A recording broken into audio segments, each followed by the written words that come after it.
Baik, kita mulai. Bismillah. Assalamualaikum warahmatullahi wabarakatuh. Nah, sebelum kita mulai pelajarannya, kita berdoa dulu ya. Semoga saya kau dibimbing doanya. Ya baik, sebelum kita mulai belajar, alangkah baiknya kita berdoa bersama-sama. Berdoa mulai. Bismillahirrahmanirrahim. Raditu billahi rabba wa bil islami dinan wa bi Muhammadin nabiyya wa rasulah. Rabbi zidni ilma warzuqni fahma.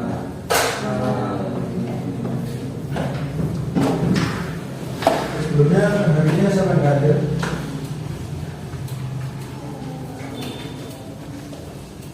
Ada yang ada nggak? Sandy. Kemana Sandy? Berotere katanya. OTW. Oh ya. Ini Mas Renata depan di sini dulu ya. Dek? Semuanya dunia ramai. Siapa sudah? Di sini siapa yang suka jajan? Semuanya suka. Biasanya dibeliin apa beli sendiri? Dibeliin. Yang beli nggak pernah beli sendiri. Tapi ada yang pernah beli jajan? Kalau beli di online gitu siapa yang pernah? Ada yang pernah? Kakak saya Pak Beli apa? beli ini sepatu. Sepatu. Iya. Oh iya. Nah, jadi hari ini kita akan membahas mengenai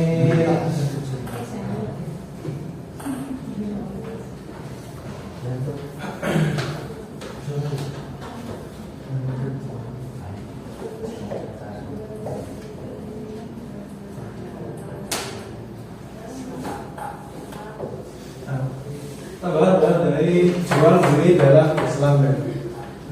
Nah, jadi dalam Islam itu jual belinya sama atau beda biasanya? Ya sebenarnya sama. Cuman ada beberapa syarat yang itu harus dipenuhi dalam jual beli Islam. Nah, sebelum kita masuk kita coba ke pengertian dari jual beli. Dalam bahasa Arab, jual beli itu adalah al-bai'u yang artinya mengambil atau memberikan sesuatu. Kemudian secara istilah, jual beli adalah menukar suatu barang dengan barang lain dengan cara tertentu.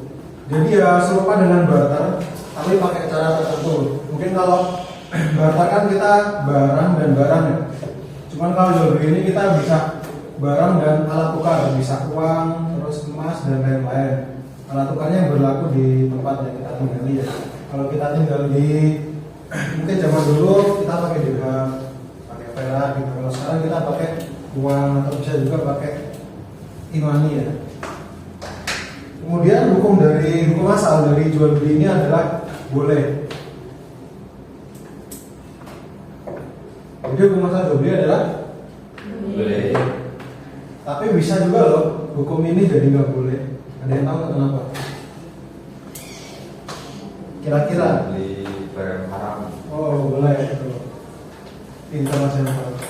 Dia jadi nggak boleh kalau kita menyalahi syarat seperti jual beli barang haram, seperti jual beli miras, terus jual beli narkoba dan lain-lain. Karena itu tidak boleh di negara kita. Jadi termasuk haram juga ya. Nah, kemudian kita masuk ke rukun dan syarat jual beli.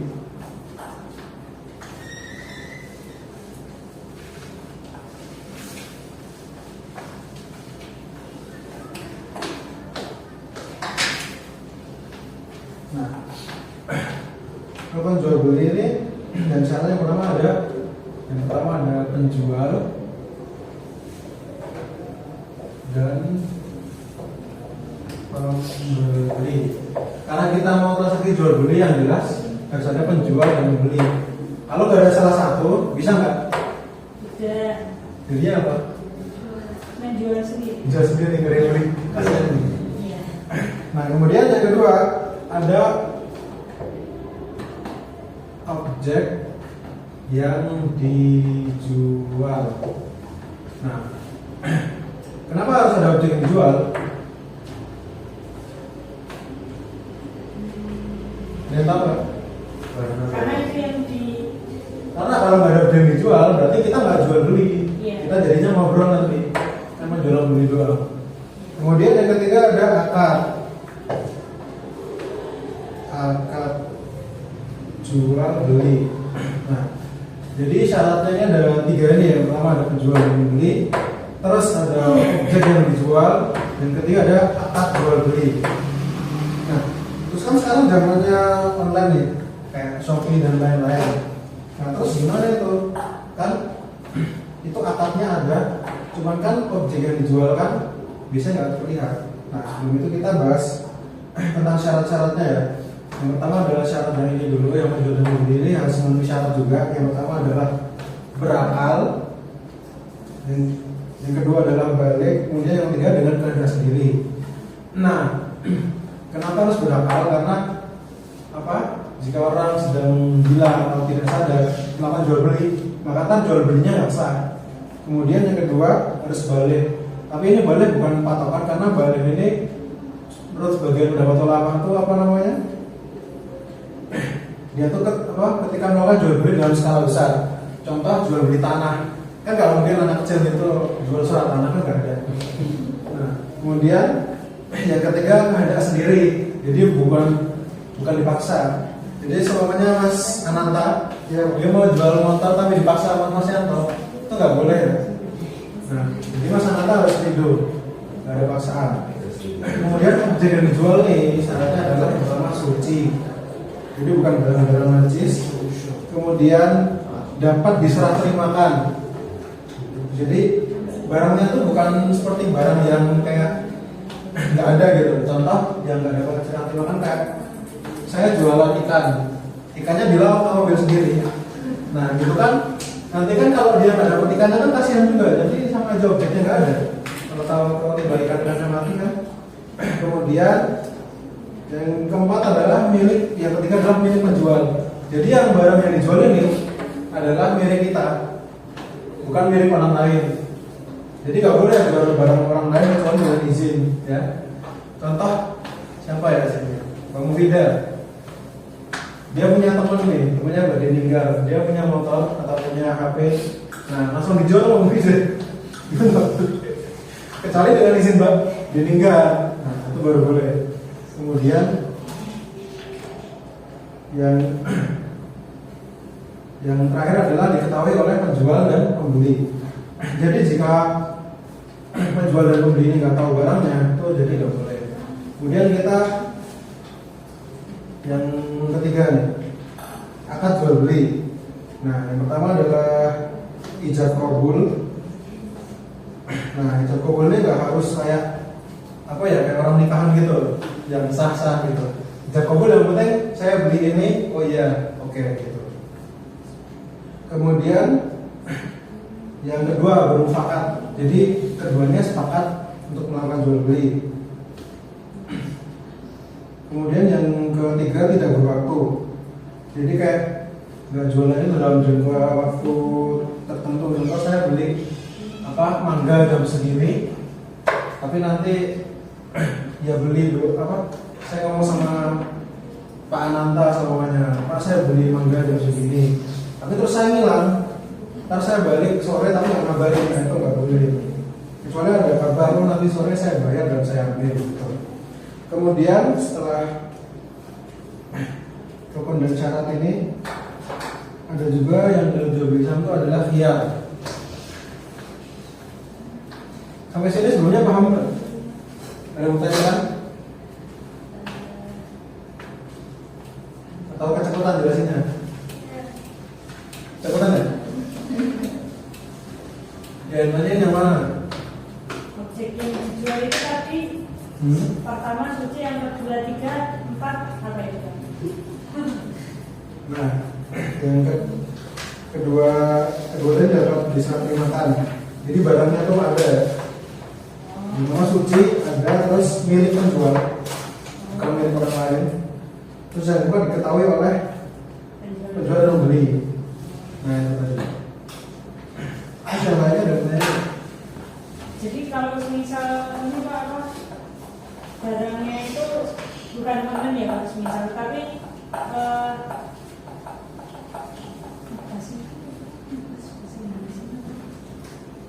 jadi kalau misal kayak ini loh Pak, panen padi, Ya. itu kan ada istilahnya itu kan nebas itu ya Pak. Nebas itu kan berarti kan belum diketahui nanti dapatnya berapa kilo, tapi udah apa diminta untuk pembayarannya dulu. Nah kayak gitu boleh apa enggak Pak? Itu kan sebenarnya sama aja belum ada, karena kan kalau kayak gitu kita nggak tahu nanti panennya itu dapatnya berapa kilo, tapi malah dihitungnya udah segini kan nanti kasihan rugi di penjualnya itu. Nah, bagus berbeda pertanyaannya. Jadi itu seperti gambarannya kita juga beli ini ya, buah yang belum matang, cuman dengan harga yang udah matang berapa? Iya. Kalau seperti itu sebenarnya berbeda-beda. Cuman kalau karena masyarakat di sini sudah sering melakukan, ya itu secara agama tadi ya belum boleh, kecuali dia kali seperti ini. Contoh kan deal-dealannya, contoh dengan sawah sehektar ya. 1 hektar.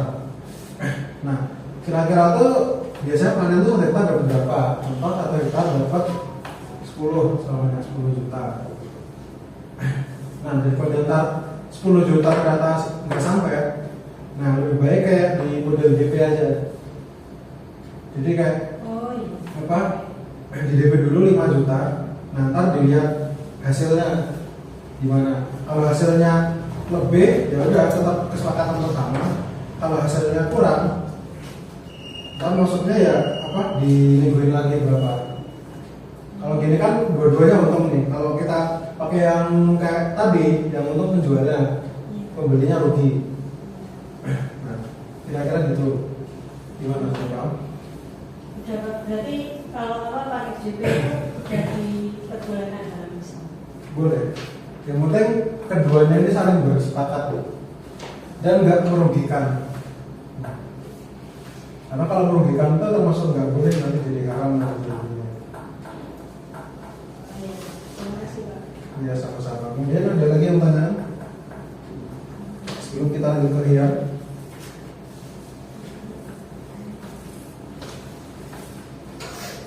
Kalau nggak ada kita lanjutkan ya.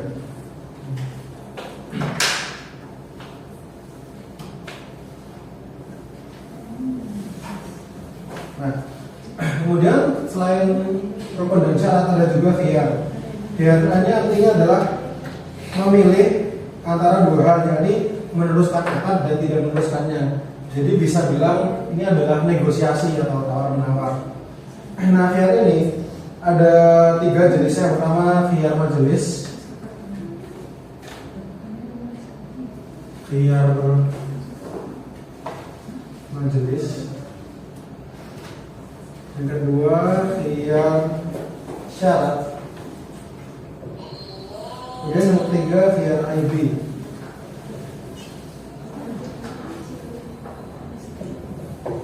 Nah, khiyar majelis ini adalah khiyar yang terjadi ketika mereka masih satu tempat dan satu waktu.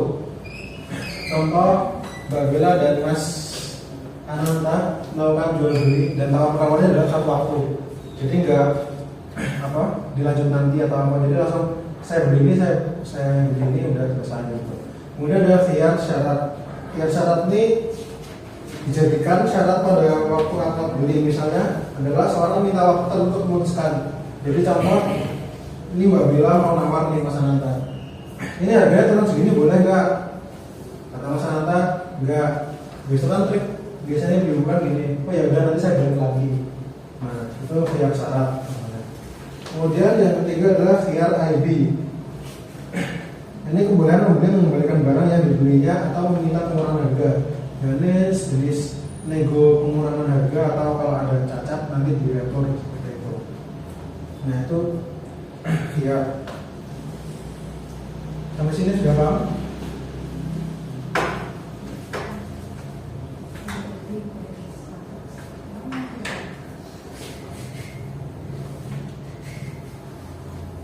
Ada pertanyaan nggak? Nggak ada Pak. Nggak ada. Oh iya. Kemudian tadi kamu jelasin ya, terus kalau jual online gimana? Karena itu nggak ketemu langsung. Habis itu kita barengan juga aslinya nggak tahu gimana. Nah, sekarang kemajuan zaman, jadi jual beli online ini menjadi boleh juga karena dia itu apa? Dasarnya tetap memenuhi rukun fikih muamalah. Walaupun penjual dan pembeli nggak dalam satu waktu atau satu tempat, tapi keduanya itu tetap ada. Kemudian karena yang kedua dari syaratnya nih objeknya harus ada, sementara kalau jual beli online ini kita nggak tahu. Nah, itu juga kita dalam apa di marketplace atau wholesale itu kita bisa lihat deskripsi sama foto dan video produk dan komentar orang-orang. Jadi di sini juga termasuk adalah cara kita melihat apa objek yang dijual. Sedangkan akad, karena biasanya marketplace itu dia ini ada penjual, ini marketplace-nya ini pembeli. Nah, akadnya nanti diwakili antara marketplace ini. Jadi nggak langsung, cuman itu tetap aja boleh. Nah, mungkin dari sini ada yang bertanya.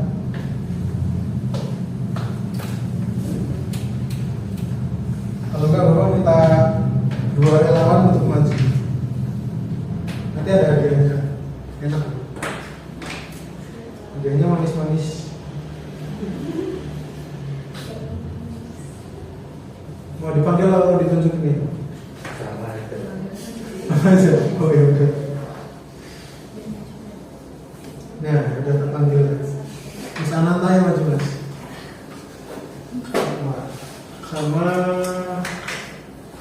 Sama berbeda ya. Ayo maju. Boleh.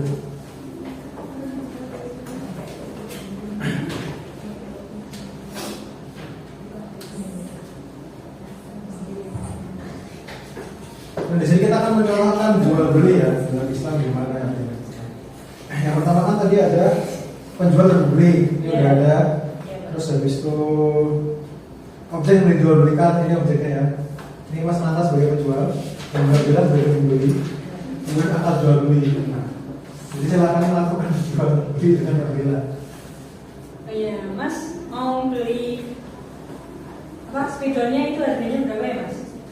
Boleh Pak, ini harganya kalau berdua itu 10.000 kalau sama saya juga tidak. Oh iya, berarti saya nggak usah ini ya, nggak usah nego ya, nggak usah nawar ya. Oh iya, ini ya uangnya. Terima kasih. Kurang lebih seperti itu ada gambaran dari cara jual beli ya. Jadi bisa nego, bisa juga pembeli apa penjualnya yang dia pakai apa namanya teknik ya, trik biar laku ya. Nah, mungkin itu. Baik, terima kasih nanti adanya sih. Oh iya. Bisa kan? Gitu. Oke. Sebelum kita akhiri, ini Bapak punya tugas ya. Jadi nanti tugasnya per kelompok. Ini ada 4, ada 9 orang. Jadi tugasnya jadi 3 kelompok. Nanti silahkan ketuanya diacak ya. Tugasnya adalah dicatat ya Pak Ketua ya. Tugasnya adalah membuat video kreatif bertema jual beli sesuai ketentuan Islam yang dilakukan 3 orang ya. Jadi nanti 3 orang dikumpul minggu depan ya. Nanti Bapak siapkan linknya. Nah, ya mungkin sekian dari Bapak ini sebelum kita tutup nih gimana pembelajaran hari ini. Yang belakang gambarnya, ayo bener ya. Jadi pembelajaran hari ini gimana, ataukah membosankan atau menyenangkan? Menyenangkan kembalinya rapi sendiri ayo. Nah, beda karena waktu kita udah mau habis, kita akhiri ya. Sebelum kita akhiri kita baca doa. Wa majelis subhanallahumma wa bihamdika asyhadu an la ilaha illa anta astaghfiruka wa